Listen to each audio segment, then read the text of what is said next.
Thank you. So, let me begin by thanking JNU Talks for inviting me. I am a regular speaker, Himanshu. I don't know how many times I've spoken from here. Pretty practiced. I'm scared of these things. Okay, thanks, Jamim. Okay, so thank you, Professor Lal. I listened very carefully to things that you were saying, and let me begin by saying how dark are the times that we live in. They are so dark that there is no possibility in sight of them getting any better anytime soon. And I think it's on that very dark, ominous, pessimistic note that I must begin. And I'm sorry I always apologize to my students for having to say these things, because there is now a very strange impossibility in the world. And when things are very strange and when they are impossible, there's always something has to give. Something has to give way in terms of the intractability, in terms of the stalemate that we are witnessing right now. And I wonder what that thing is. It's very difficult for us to imagine the way in which the world will shape itself in the next few years. Forget the next few years. We don't know what's going to happen tomorrow morning. The pace of change has become so rapid. Technology, of course, plays a very significant role in terms of this very rapid acceleration.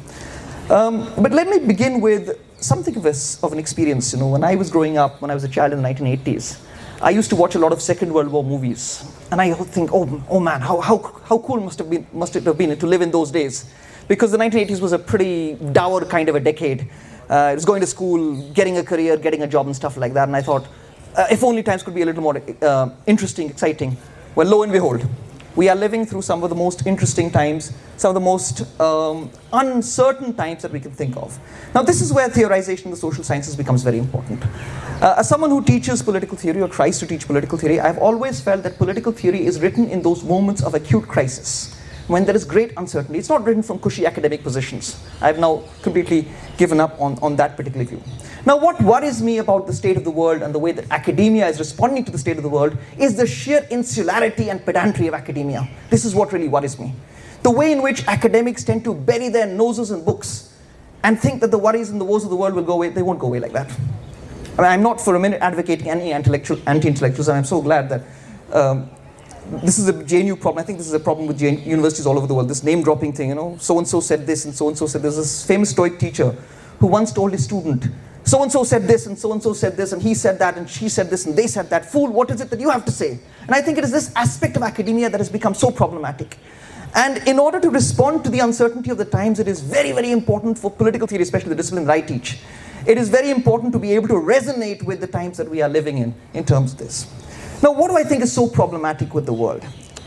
As I said, there's a strange impossibility, and it also gives me this feeling, especially in this country, and of course not just in this country, but in many, many other countries across the world, that we are woefully on the wrong side of history.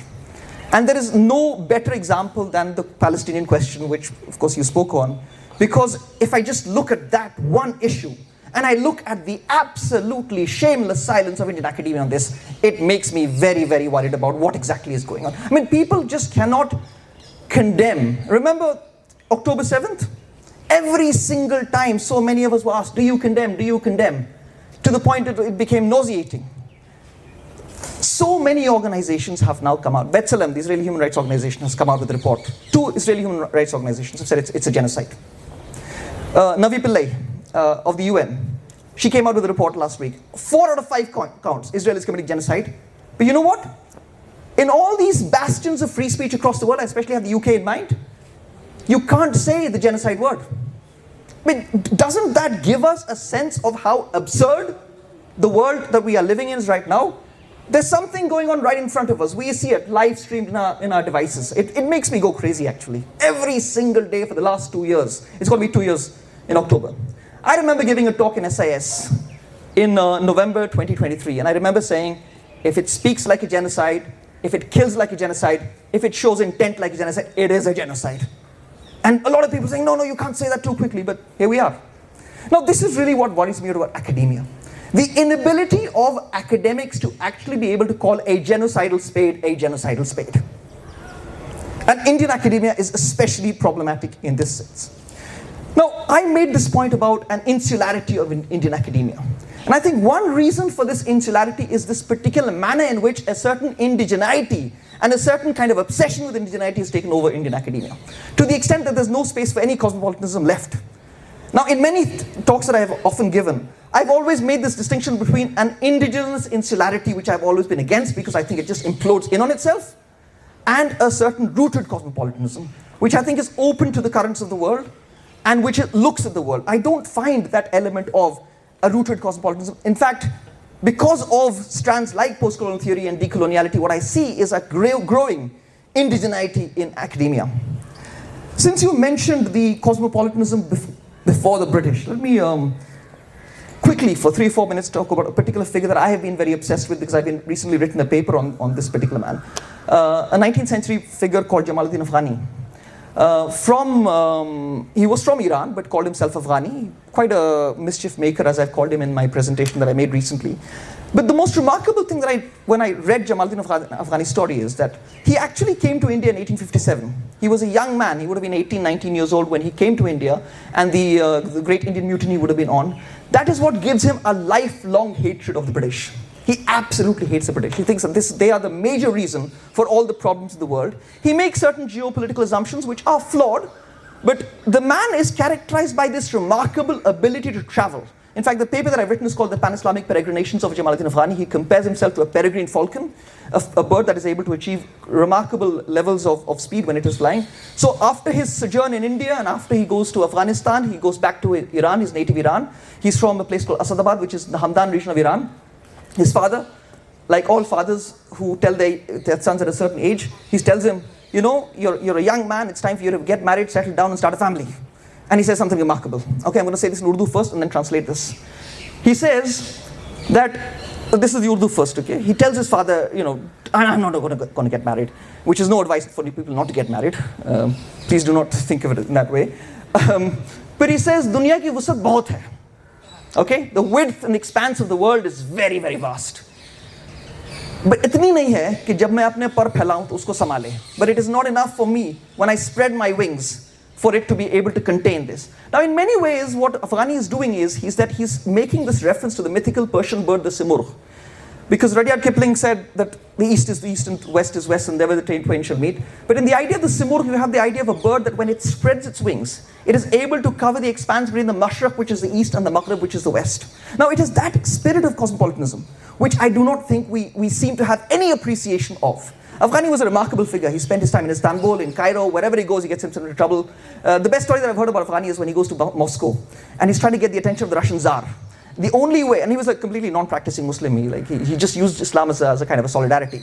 So the only way that he could get the attention of the Tsar is when the Tsar goes to the theater, and he books a seat right opposite the Tsar. And when it's time for prayers, he's like conspicuously looking at his watch, keeps looking at it. And when it's time for the prayers, he starts saying the azan out very loud and starts his prayers. Some people ask him, what exactly do you think you're doing? And he said, when my Lord above calls, no Lord on the earth can detain me from my prayers. And that's how he gets the attention of the Russian Tsar. But my point is that there is a particular kind of cosmopolitanism that I noticed in a 19th century figure. Now, what has completely eliminated the possibilities of this particular cosmopolitanism that Professor Lal, you refer to, and I'm referring to? I think it is the nation state. It is perhaps one of the most insular, one of the most isolated, one of the most contained political formations that we have seen in human history. Now, I've often made this point. There's a term that I've used in a number of talks that I've given, that the term that I grew up with before South Asia became fashionable in academic circles is the idea of the Bar-e-Saghir, which means the Indian subcontinent. It's an Urdu word which means the Indian subcontinent. Now, the Bar-e-Saghir contains, of course, India, and of course, Pakistan, and Afghanistan, and Nepal, and Bangladesh, and Sri Lanka, and Myanmar, which was, of course, called Burma. Now, I'm going to kind of try to expand the idea of the cosmopolitans of this particular space, because it just doesn't end there. Because you mentioned the Persian Empire, and I am reminded of the famous Chicago historian Marshall Hodgson, who in his work, The Venture of Islam, talks about the three gunpowder empires. The Ottoman Empire here, we are sitting in the center of the former Mughal Empire. Then, of course, you have the Safavid Empire, which covers the expanse of Iran, and you have the Ottoman Empire, which extends all the way into Europe. Now, if one thinks of geographical, cultural, political expanses of this particular kind, one gets a sense of how confined, how restricted, how constrained is the nation state as an idea. Now, the problem with the nation state as I see it is that it has become I won't use any names. I won't drop any names, so-and-so said this. But the problem with the nation state is that it ends up super saturating the idea of nationalism within it. So I'm trying to make a difference between the nation state as a container that instantiates the diffuseness of nationalism as an idea, right? So nationalism is a diffuse idea, and it must be instantiated and contained in a particular idea. Now my point is that what has happened and made the nation state such a dangerous entity that it is right now is that it is brimming over. Labrez is Urdu mein kehte hain. If I try to fill up this bottle with too much water, it'll brim over. What I see is nationalism filling in the nation state and the nation state brimming over with this kind of a super saturation of nationalism. Now this is dangerous. It's dangerous because I'll have to drop this name because this is a very popular name. This is Zohran Mamdani's dad, and I'm a great fan of Zohran Mamdani. Mahmoud Mamdani, who in his book talks about the nation state as an essentially genocidal category. There is a potential for genocide. Now, when does the nation state become genocidal? The nation state becomes genocidal when this process that I just referred to happens, when there's a kind of a brimming over of nationalism in a nation state that cannot contain this supersaturation of nationalism. But most importantly, when a nation state weaponizes its sovereignty against its weakest. And this is exactly what we see in Palestine right now, in Israel. Israel can only exist without Palestine. I mean, Netanyahu has said that. He said there will be no Palestinian state. Anyone who talks about a two-state solution is a damn fool as far as I can understand. It's not going to happen. Okay? The recent recognition of the British, the Australians, the Canadians, I mean, is this a joke? This too little, too late recognition of a Palestinian state? Can this stop the people who are being killed and bombed every single day? Of course it won't. I don't know what it does. Is it solving their conscience? I don't know what it is doing, but what it is certainly not doing is preventing that particular violence from being stopped. Because the most important requirement right now is for that violence to stop. Now, I'm going to go through a series of points, whatever time I have left, so just let me know when my time gets over. Why have we reached this particular situation? We have reached this particular situation where we are right now because of the point about the nation state, I said, the nation state that is brimming over with this particular supersaturation of nationalism. But there's also something that Tariq Ali, no relative of mine, calls the extreme center. For far too long in the 80s and 90s, we were told that the center is a certain sensible middle ground. Okay? The famous Tony Blair third way, Bill Clinton and his social democracy. Now, the extreme center is just disappeared. The only thing that you have left right now is an extremely lunatic far right. And of course, we talked about Charlie Kirk a little while ago. And the whole Charlie Kirk assassination, everything that is happening in the US right now is a manifestation of the vanishing and disappearance of this extreme center. Now, what was the extreme center characterized by? I go back to Tariq Ali's book, 2015 book that he wrote. He says, well, it was characterized at its very core by a commitment to free markets, which I think is the other major thing that has resulted in the kind of problem that we are in right now. Every single politician who wanted to occupy political power had to sufficiently genuflect to the market in order to be able to come to power.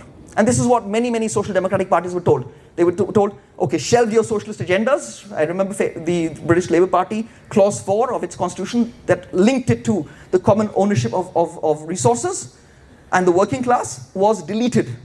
That was when the Labour Party really sold its soul. It was a Faustian bargain under Tony Blair. And look at where they are right now. So what I'm trying to kind of bring together is that the combination of a nation state that is saturated with a brimming over nationalism, an extreme center that must genuflect to the market, culminated in the year 2008, the year that I joined JNU, in the financial crisis. It all began from the subprime mortgage crisis. Now, what worried me as a young faculty member, it was a long time ago. I was young a long time ago. Now I've grown old now. I've grown right from being young to old now. The middle age is completely because of everything that is happening in the world. But what worried me was the fact that people were not talking about this because I had a feeling that this would have major global implications. You know what we were doing? We were celebrating our democracy around that time. We were celebrating democracy and selling Indian democracy as a flavor of the season. Now this is what really worries me about Indian academia. The insularity in Indian academia, I think, comes from an insularity of its own exceptionality. The idea, we just get it right. Kuch hai. Something we can do better than. No, India is no exceptionality to the world. So what did the financial crisis result in? It resulted in one of the cruelest measures on the working class, austerity. It's one of the biggest misnomers that I've ever heard. When I was growing up, I thought, oh, Gandhi is austere. But austerity, these cruel measures that are imposed on an already austere working class, has made the lives of the working class so difficult. And I go to Professor Lal's point about identity so completely taking over and eliminating the working class concerns that were a very important part of this university and every single left-wing university across the world. So what did we have? We had the rise of authoritarian right-wing populism. We're familiar with that in this country. You're familiar with that in the US. In the UK, you think of Orban's Hungary. I mean, you name it. Every single country has been completely engulfed by this particular madness of populism. Now, what does it do? Well, basically, in the way that I understand populism is that it is characterized by creating a certain hatred of elites. But it doesn't eliminate elites. It replaces a bad elite with a much worse elite. So it's like that old English saying, out of the frying pan and into the fire, because this is exactly what is happening right now. Now, I talked about the impossibility of the world. Now, the impossibility of the world was compounded by the 2008 financial crisis. It was compounded by right-wing authoritarian populism, which we are suffering for a good over a decade now. It was compounded by, in 2016, Mr. Trump came to power, first term. Brexit happened. We had 2 years of our own government here, which shows no signs of ending. But for me, that year represented how things were likely to get worse. And then what would we have? 4 years later, we had the pandemic. And to me, the pandemic convinced me about this impossibility in the world.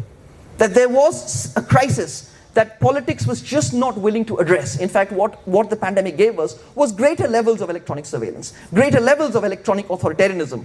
So it resulted, I mean, the autocrats and the dictators were able to reinforce themselves. Let me come to 2 years after that, the Ukraine crisis, the so-called special military operations in Ukraine. Now, what worried me about the response of the Indian left to the Ukraine crisis was exactly like the BJP. Okay, the siding with Russia. Of course, the Ukraine crisis was a result of NATO expansionism. I'm not for a minute denying that at all. But what you had was the authoritarianism of Putin and the particular kind of nationalism that inspires him, wanting to just kind of rush into Ukraine and say, oh, this is all mine. And in 2014, he did in Crimea, and this was the fag end of the Obama years. Obama couldn't do anything about it. So increasingly, the feeling, or the nasty feeling that I've had, is that we are entering an era of major global change. And whenever global change happens, it doesn't happen without turbulence. And this is the kind of turbulence that we are witnessing right now. So when the Ukraine crisis happened, I remember when I got the news, a friend of mine called me and said, what does it feel like? I said, well, this is perhaps what it may have felt like on the 1st of September 1939 when Hitler invaded Poland. Because what we are seeing is, it's all a crisis of the nation state, right? Ukraine is a crisis of the nation state. Russia and Russian nationalism. Pashtunarnost is the Russian word that captures the kind of nationalism that inspires Vladimir Putin. So it's precisely this particular problem of the nation state not being able to solve any of the problems that you pointed. Climate change, can it solve it? Of course it can't. Artificial intelligence, you combine these two, what do we have? We have a major, and it's a big word to use, but let me use it on this. We have an existential crisis on our hands right now. This is the time to think on a planetary scale, not in terms of the confines of the nation state. So let me come to where we stand. Final 2 points that I want to make. As I said a little while ago, we are, especially in India, woefully on the wrong side of history. Now, some months ago, someone, a student, a very bright student, asked me, how do you identify the right side of history? And I said, let's come up with a rule of thumb. The right side of history tends to be the side of the bread that is not buttered. That is not buttered with flattery towards power. And what we need right now is perhaps the most importantly, to be able to speak that vital truth to power, which so many of us are so scared to do right now. But when times demand this, it's important. Now, how do we do that? How do people speak truth to power? It's an old Socratic idea. And I have one simple suggestion. A lot of my friends ask me, I write a lot on Palestine, I speak a lot on Palestine. If there is anything in my middle-aged existence that has really troubled me, it is this issue. And whenever my mother is here, she'll ask me, "Tumhare kehne se kya hoga aisa?" Okay, you write about it. And I said, "Kuch nahi hoga." But at least the one thing that I could do is to condemn the wrong and commend the right. I do really, especially for young people, recommend this as a rule of thumb, to be able to be on the right side of history. Let me say this once again. To be able to commend the right and condemn the wrong. This is one of the ways in which we can perhaps start to wriggle ourselves out of this almost impossible situation that we are in. I am a political scientist. I am a great believer in what I often in class call the possibilities of the political. In the most impossible circumstances, when people get together and decide, this is the way we want to live, those possibilities can open up. And therefore, especially for young people, I know that it's a hot, humid September afternoon. It is September, right? I haven't got one. Yeah. This is one of those things that I think is very important. This is not about high-flown intellectualism. It is not about sounding off how many books you've read, who says what on page 5 of a book and page 7 contradicts himself. You know, that's the kind of pedantry of political theory that it riles me up. But this is really where we are right now. I'm reminded of a point that Malcolm X made in his famous 1964 address, a few months before he was assassinated. He was assassinated in February 1965. I think in November 1964, a year after Kennedy's assassination, he went to the Oxford Union. And he debated the motion. Moderation is no virtue in the pursuit of justice. There can be no moderation in the pursuit of justice. That's what I would like to end. Thank you so much.